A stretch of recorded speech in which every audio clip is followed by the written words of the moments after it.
Let's talk about trust from the lens of someone with an avoidant attachment style. Most of us think of trust as something that grows between people, something that deepens through consistency, intimacy, and shared vulnerability. But for an avoidant, trust doesn't start there. It doesn't live in that same space of connection. It begins and often ends with control. Their sense of safety is rooted not in the reliability of another person, but in their ability to regulate themselves and keep their world contained. For them, control isn't just a preference, it's a survival mechanism. Now imagine growing up in an environment where emotional closeness felt overwhelming, unpredictable, or even dangerous. What happens? The nervous system adapts. It learns, if I can keep myself in check, if I don't depend on anyone else, I won't get hurt.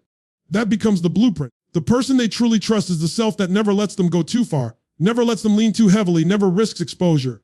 That trust is not warm, it's not relational, but it's reliable. It's the one constant they can count on their own control. And here's the paradox. It looks like independence, but it's really defense. It's not freedom, it's protection. Because when you have to control everything to feel safe, you never get to experience what actual freedom feels like. You're confined within your own strategies. It's like living inside a fortress. Yes, the walls protect you from arrows, but they also keep you locked inside. And after a while, the fortress becomes a cage. Now, if you've ever tried to love or connect with someone avoidant, you've seen this play out. You try to get close, they pull back. You try to create intimacy, they retreat into themselves. It's not that they don't care. It's not even that they don't want connection. It's that the very act of letting go of control feels like betrayal to the one person they've always trusted, themselves. And until that trust shifts, until they can learn to extend it outward, every relationship will feel like a negotiation between closeness and survival.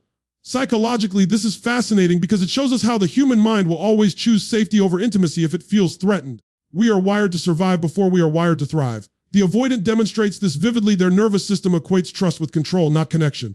Philosophically, it raises an even bigger question. What does it mean to trust really? Is it the ability to believe in another person's consistency, or is it the decision to let go of our own grip on certainty? Because in truth, trust always involves surrender. It always requires us to release a measure of control. And that's the very thing an avoidant fears most. So the only person they feel they can fully rely on is the one who never demands surrender themselves. But here's the catch. They also end up missing the depth of life, the depth of love, that can only come when you place trust outside yourself. And so the challenge, both for the avoidant and for anyone who has ever armored themselves against hurt, is to realize that control is not the same as safety. Real safety is found in the willingness to risk, to step into the unknown, to allow for the possibility that yes, you might get hurt, but you also might finally experience the richness of being fully alive. Because at the end of the day, the walls you build to protect you become the very walls that imprison you. Control may keep you safe, but only trust, real trust extended beyond yourself, will set you free. If you really want to understand why an avoidant only truly trusts themselves, you have to go deeper than the adult behaviors you see on the surface. You have to look at the part of them that was shaped long before they could even put words to their experiences. At the center of it all is the inner child. That inner child is the silent gatekeeper, the one holding the keys to every locked door, the one who first learned what love meant, and more importantly, what it didn't mean. When a child reaches out for affection and that affection feels inconsistent, sometimes it's there, sometimes it's withdrawn, sometimes it's tied to performance. They learn a dangerous lesson. Love is not stable, love is not safe, and love cannot be trusted. And because children are wired for survival, they adapt. They stop depending outwardly and start depending inwardly. They develop a quiet vow, something like, I'll never need anyone again. I'll only rely on me. That vow becomes invisible scaffolding for their adult life, shaping how they give, how they receive, and how they protect themselves. So when you look at an avoidant adult who seems distant, detached, or unbothered, what you're really seeing is that child still running the show. The inner child sits at the gates of intimacy, whispering warnings. Don't let them get too close. Don't show them too much. Don't risk being let down again. And here's the powerful thing. Most avoidants don't even realize this is happening. They don't wake up in the morning saying, I'm going to keep everyone at arm's length today. It's not a conscious strategy. It's a subconscious protection. That wounded child is driving from the back seat, and the adult self has learned to go along for the ride. And this is where the challenge comes in. Because no matter how much love, patience, or consistency someone offers, that inner child doesn't forget the original blueprint. That blueprint is written in the nervous system, in the memory of unmet needs. It's what makes even safe love feel threatening, what makes kindness feel suspicious, what makes vulnerability feel like danger. The inner child has become the bodyguard of trust, but it's a bodyguard who locks the door even when no enemy is in sight. Now, here's what's fascinating from a psychological standpoint. The inner child is not just protecting the avoidant from pain, it's also protecting them from joy. Because joy, intimacy, and real connection all require exposure. They all require you to open the door. So while the inner child is saving them from the possibility of hurt, it's also cutting them off from the possibility of true fulfillment.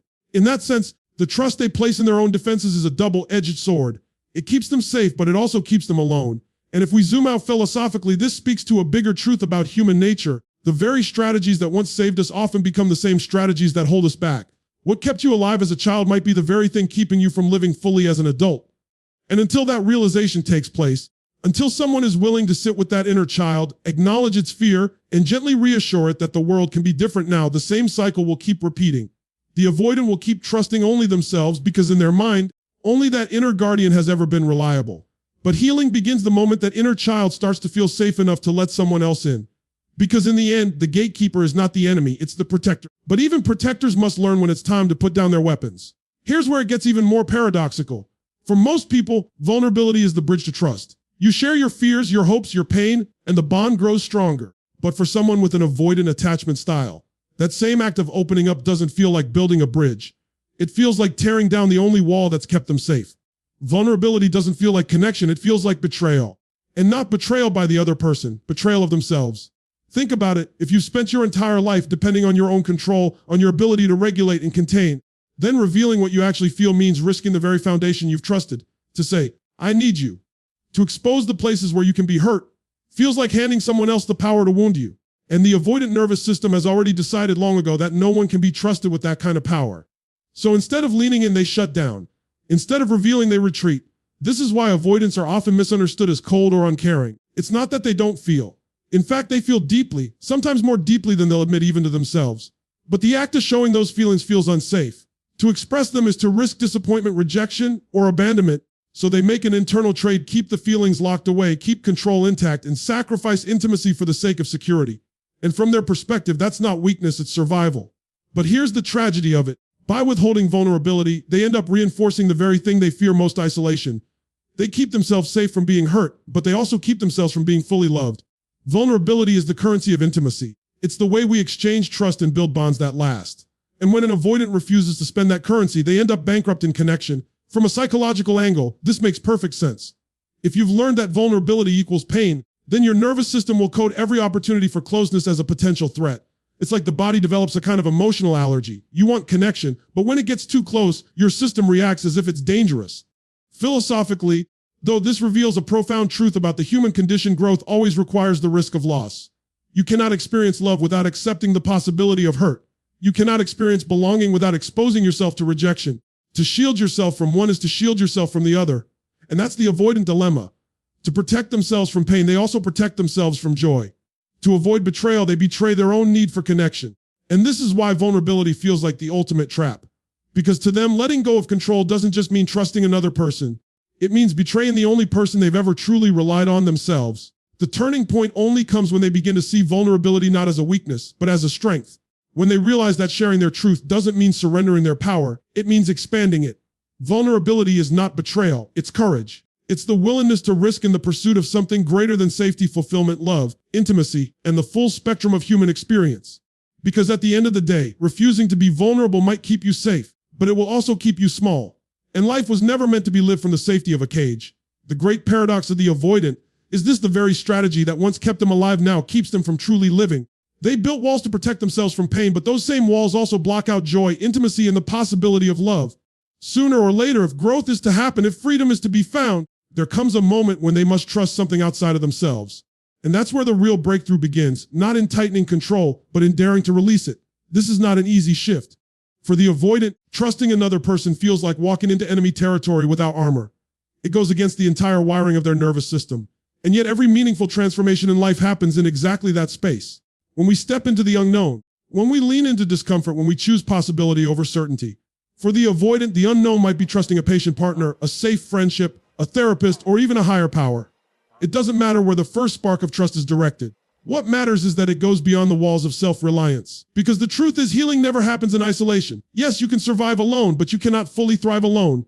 Human beings are wired for connection. The nervous system calms in the presence of safety, of attunement, of consistent care.